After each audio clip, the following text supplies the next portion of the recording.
வணக்கம். உங்கள் சதீஷ் ஆறுமுகம்.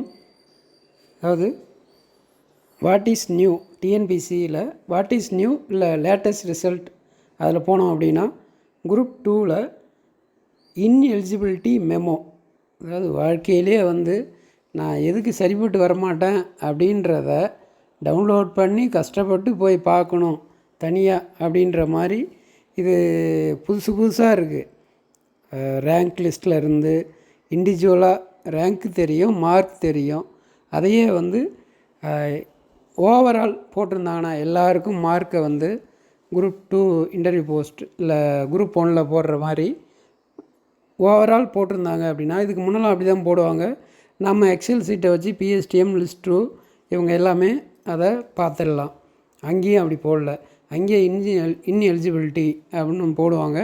அப்புறம் இண்டிவிஜுவலாக போட்டாலும் சரி, இல்லை தனியாக காரணம் அந்த wrong claim, PSTM wrong claim, இல்லை லிஸ்ட்டு 2 ராங் கிளைம், இல்லை டிகிரி முடிக்கலை, அந்த மாதிரி சீரியஸ் இஷ்யூஸ் எதுக்காவது அதில் காரணத்தை அங்கேயே ஒரு நோட் கொடுத்து போட்டு போகலாம். இந்த வேலையெல்லாம் பார்க்குற எனர்ஜியை அடுத்தது கவுன்சிலிங் சீக்கிரம் நடத்துறது, இந்த மாதிரி ப்ராசஸில் பண்ணுறது மூலமாக நம்ம எனர்ஜி வீணாகிறதையும் தவிர்க்கலாம்.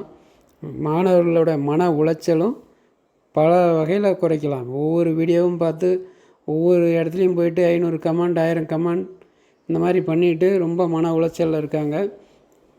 அதையும் தவிர்த்துருக்கலாம். சரி, இனி வரும் காலங்கள்லையாவது அப்படி நடப்போம், பார்ப்போம். இதில் என்ன இருக்குது, வாட் இஸ் நியூ அப்படின்றத போய் பார்த்தோம் அப்படின்னா ஏப்ரல் 10 அப்படின்னு போட்டிருக்காங்க. பட் இன்றைக்கி தான் அப்டேட் ஆன மாதிரி ஞாபகம். பழைய டேட்டை போட்டு பண்ணியிருக்காங்களா என்னன்னு தெரில.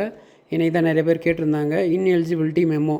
அதில் போய்ட்டு இதை கிளிக் பண்ணோம் அப்படின்னா நம்ம மார்க் வந்த நம்பர் யாரும் அதில் இருக்காது.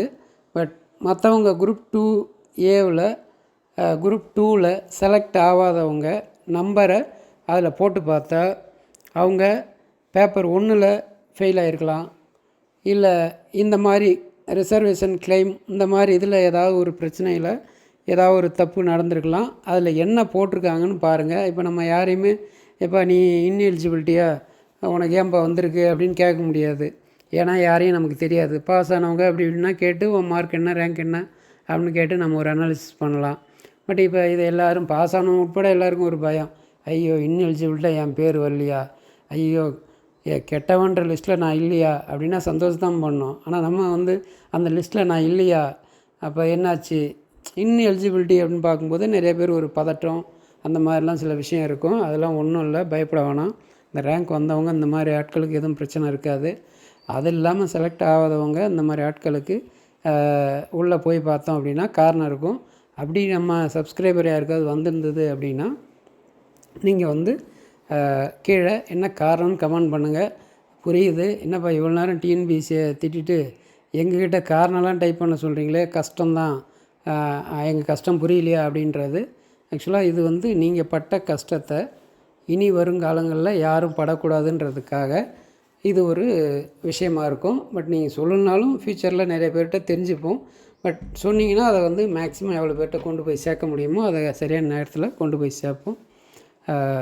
வாழ்த்துக்கள். வெற்றி நமதே, வேலை நமதே, நாளையும் நமதே.